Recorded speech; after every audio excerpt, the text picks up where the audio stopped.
Hello everyone, my name is Isabel Ballo. I'm a student here within the Occupational Therapy program, and I'm going to be presenting on my Capstone, which is an adaptive First Communion preparation program for children with special needs. So first I kind of want to talk about the site that I collaborated with. So I collaborated with the Office of Life, which is a ministry within the St. Thomas Chaldean Catholic Diocese, and they service about 200,000 Catholics per year. And this ministry is just focused on supporting families throughout the lifespan. So they support families who are maybe trying to conceive and for families who are raising their kids within like a God-fearing home.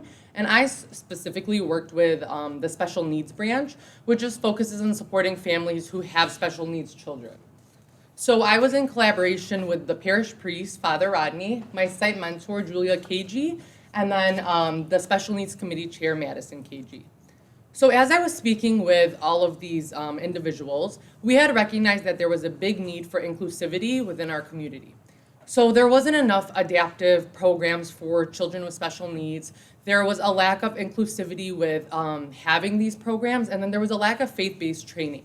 And then we had recognized that the existing special needs program that was already available was just very complex, very theology heavy, and that it was hard to follow. So I wasn't even able to follow it as a reference because that's how difficult it was.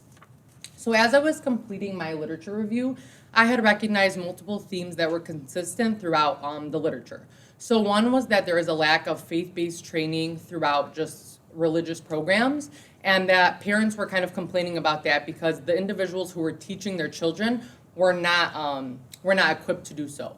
And then there was also just a lack of programs throughout the religious diocese.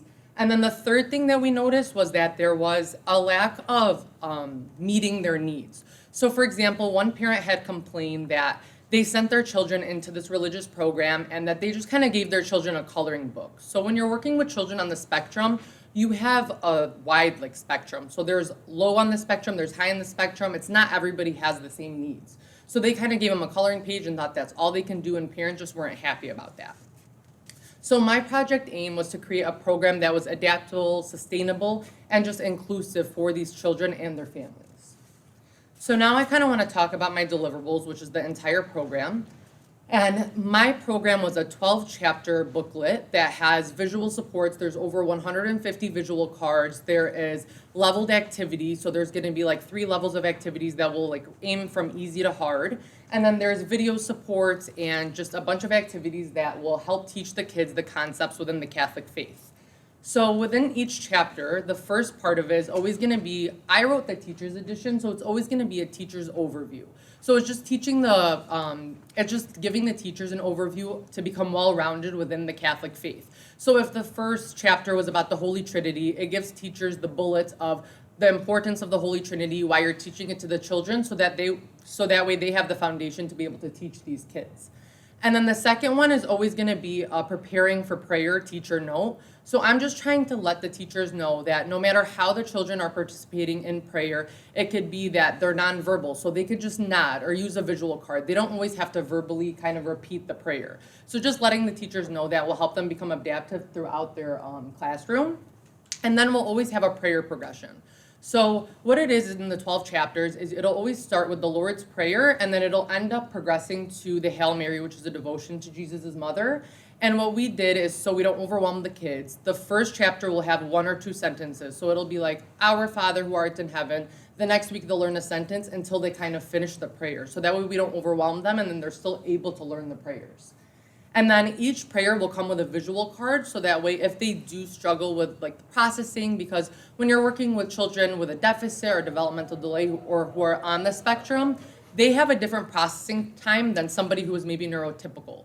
So I may be able to process something right away, respond to you, while somebody who is neurodivergent may take 30 seconds to process the concept, another 30 seconds to respond, and then you may never even get a response. So those visual cards that are going to come with the prayers and with all the core sentences that I'll talk about is so that that picture never goes away and so that they don't have to worry about the processing part of it.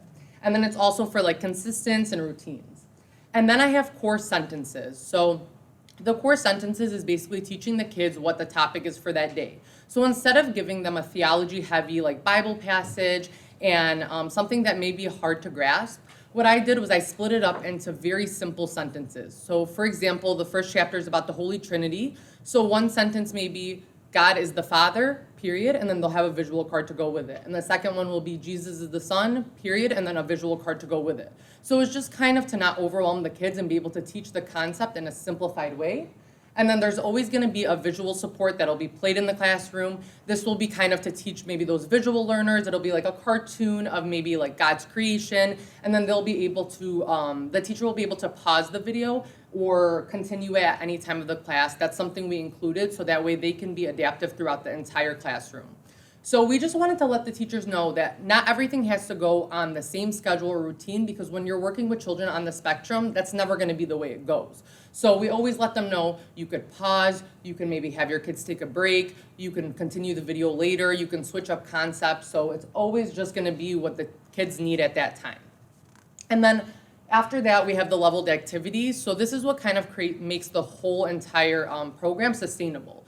So each year they're going to have different kids with different needs. Some may be lower on the spectrum, some higher on the spectrum. So there's a leveled activity for each, or for all the concepts. So the first one will always be a coloring page. So for example, for the first chapter, it's the Holy Trinity. It's a coloring page with the root showing the Holy Trinity, and then 3 branches showing God, Father, or Father, Son, and Holy Spirit. So that way the teacher or the kids who maybe are more or who are higher on the spectrum can color it, understand that concept with a volunteer.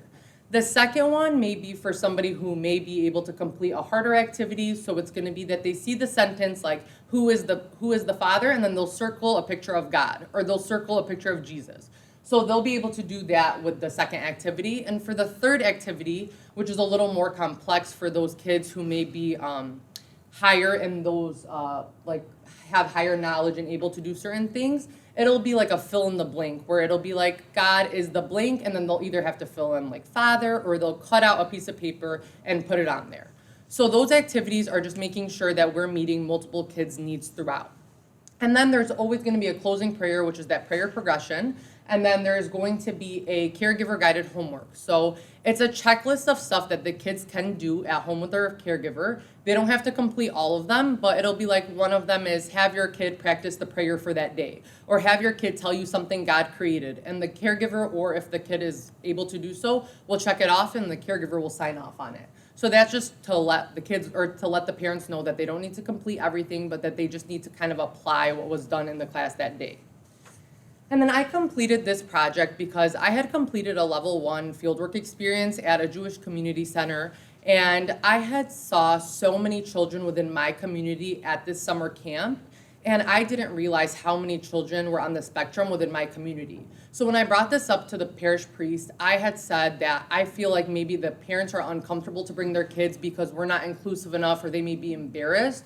So what we did is we kind of just want to let the kids, or let the parents know that they could feel comfortable to bring their kids in church. We started in the Lenten season kind of hosting events for like sensory friendly Stations of the Cross was one of them we did. So that way the kids can have this dim light, low stimuli, and just be able to kind of go and feel comfortable. And the parents can feel comfortable that their community is supporting their kids and their families.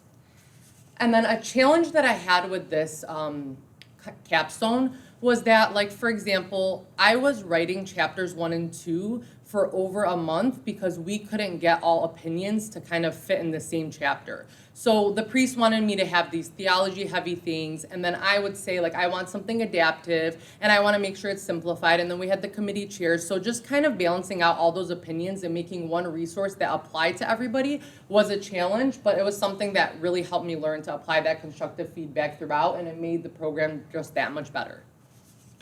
And then for future recommendations, I would recommend that if anybody is going to continue this capstone within my community, that they should kind of create an entire teaching module for the teachers to be educated on children on the spectrum, how to support them, maybe like sensory diets, how to kind of change their environment, adapt. So this will kind of give them the base of it, and then that can kind of build onto it so the teachers are well equipped to teach the children. And then I just wanted to thank my site mentor, the parish priest, and the special committee's chair for kind of helping me create this whole thing. It was an amazing thing for me to be able to do for both my faith and for my education. And then I want to thank Dr. Paul, who was my pediatric teacher and my capstone advisor, and Dr. Kehoe, who is the capstone coordinator. Thank you so much.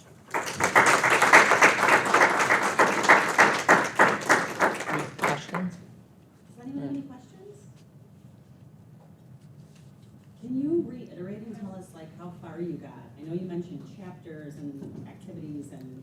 Yeah, so I completed the entire booklet, so it's 12 full chapters. Each of them will have 3 leveled activities. We have over 150 visual cards, and then all 12 chapters of homework is complete. We have the teacher preface, the title page, everything is complete, so it's kind of the final draft that's gonna go into the publishing process right now. So we're just gonna go make sure everything is like grammatically correct, and then it's gonna be implemented next year.